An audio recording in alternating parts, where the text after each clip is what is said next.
हमारे इतिहास पर गर्व करने के कई कारण हो सकते हैं, लेकिन एक महत्वपूर्ण कारण यह है कि हम उस संस्कृति से आते हैं जहां अपने वचन को, अपनी बात को, अपने शब्दों को बचाने के लिए, उनकी रक्षा करने के लिए लोगों ने अपने प्राण तक कुर्बान किए हैं। महाभारत के समय में आप सबको पता है कि कर्ण और अर्जुन के बीच बहुत जबरदस्त दुश्मनी थी, प्रतिस्पर्धा थी, लेकिन इस प्रतिस्पर्धा में भी एक मर्यादा थी। महाभारत के चलते युद्ध में दोनों एक दूसरे के रक्त के प्यासे थे, लेकिन मर्यादा से बाहर हटकर कभी कर्ण ने युद्ध नहीं किया। अपने प्रिय मित्र दुर्योधन को एक वचन दिया कि अर्जुन को मैं मार दूंगा, इस बात की प्रतिज्ञा की। कथा में सूत्र आता है कि कर्ण अपने समय का सबसे बड़ा दानी था। सुबह सूर्य पूजन के समय, स्नान करते समय नदी से बाहर आने पर उसके सामने अगर कोई भी कुछ मांगने के लिए आ जाए तो कभी उसके खजाने से कोई हाथ खाली नहीं जाता।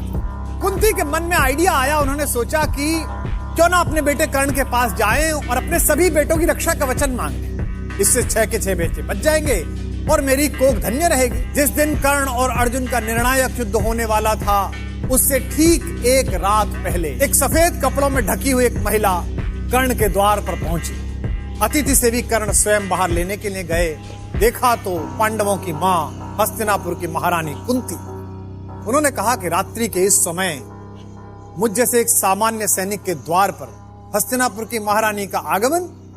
महारानी अंदर आई और भीगे नेत्रों से वो रहस्य जाहिर किया जो रहस्य कर्ण को पहले ही कृष्ण बता चुके थे। उन्होंने कहा कि बेटे, मैं तुमसे क्षमा मांगती हूं और मैं तुम्हें यह बताती हूं कि तुम मेरे सबसे बड़े बेटे हो और अर्जुन और बाकी चारों पांडव तुम्हारे छोटे भाई हैं। कर्ण ने कहा कि माँ, बड़ी देर से आई यहाँ, फिर भी आप आई हैं, तो बताइए कि मैं क्या कर सकता हूँ। कुंती ने कहा कि बस मैं ये चाहती हूँ बेटा कि मेरे 5 पांडव पुत्र हैं और एक तू मेरा सबसे बड़ा पुत्र है। अगर तू युद्ध ना करे तो मेरे वो 5 बेटे भी बच जाएंगे और तू भी बच जाएगा। कर्ण ने कहा कि माँ, तब से तो आज तक गंगा में बहुत पानी बह चुका जब आपने मुझे गंगा में प्रवाहित किया। बात बहुत आगे निकल गई। दुर्योधन मेरा मित्र है, मैं आज जो कुछ खड़ा हूँ केवल उसकी कृपा के कारण खड़ा हूँ और मैंने उसे विजय दिलाने का वचन दिया।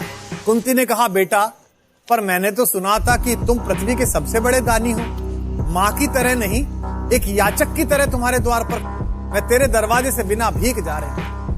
फिर भी तू जीता रहे न अपयश जाने, संसार किसी दिन तुझे पुत्र पहचाने। माँ ने ये वरदान दिया और जाने के लिए आगे बढ़ी। जैसे ही कर्ण ने बात सुनी, तुम दान दान रट रही किंतु क्यों माता, पुत्र ही रहेगा सदा जगत में दाता। बस एक छोटी सी बात जानता हूँ, दुनिया तो उससे सदा सभी कुछ लेगी, पर क्या माता भी उसे नहीं कुछ देगी। दुनिया मुझसे लेती, आप तो कुछ दो। सोचो क्या मांग सकता है कर्ण। कर्ण ने कहा, मैं 1 कर्ण अतएव मांग लेता हूँ, बदले में तुमको 4 कर्ण देता हूँ। छोड़ूंगा मैं तो कभी नहीं अर्जुन को, तोड़ूंगा कैसे स्वयं पुरातन प्रण को, पर अन्य पांडवों पर मैं कृपा करूंगा, पाकर भी उनका जीवन नहीं हरूं। कहा कि एक वचन दे रहा हूं, अर्जुन को नहीं छोड़ूंगा, बाकी 4 को मारूंगा। मेरे सामने आकर उनके हथियार गिर जाएं फिर भी नहीं मारूं। इससे मां क्या होगा? दुनिया जानती है कि तेरे 5 बेटे हैं। मैं तुझे वचन देता हूं कि इस युद्ध के बाद भी दुनिया यही कहेगी कि कुंती के 5 बेटे। पर मन में एक डर आ गया कि युद्ध क्षेत्र में इतनी मर्यादाएं टूटती हैं, बड़े बड़े मर्यादा का पालन करने वाले लोग मर्यादा नहीं रखते। कुंती ये सब सोचती हुई चुपचाप आधी रात अपने शिविर में लौटकर रोती हुई सो गई।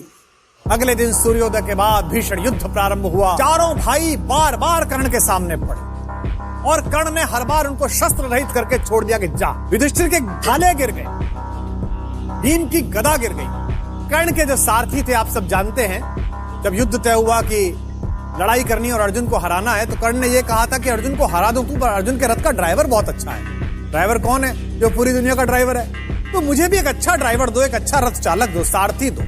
उस समय के सबसे अच्छे विश्व में 2 ही सारथी थे, एक कृष्ण और दूसरे थे शल्य, जो सहदेव नकुल की मां माद्री के भाई थे। मद्र नरेश शल्य, मामा शल्य, वो दुर्योधन की ओर से लड़ रहे थे। अगर मामा शल्य मुझे मिल जाएं तो मैं अर्जुन से लड़ लूंगा। तो शल्य ने कहा, भाई एक ही बात पर रथ चलाऊंगा, रथ तो चला लूंगा, पर मेरे मुंह से जो निकलेगा निकलेगा, मैं बोलता रहूं। इसीलिए संस्कृत में शल्य का अर्थ है शंका और कर्ण का अर्थ है कान।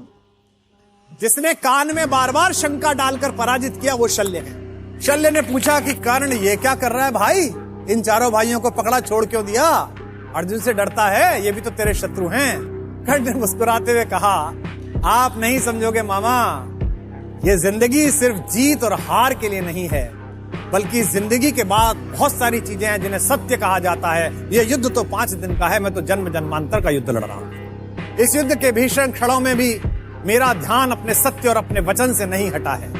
मैंने ये 4 महारथी इसलिए छोड़े हैं, इन्हें जीवनदान इसलिए दिया है कि सत्य के चरणों में, सुमार्ग के चरणों में, स्वर्ग के चरणों में 4 फूल चढ़ा रहा हूं।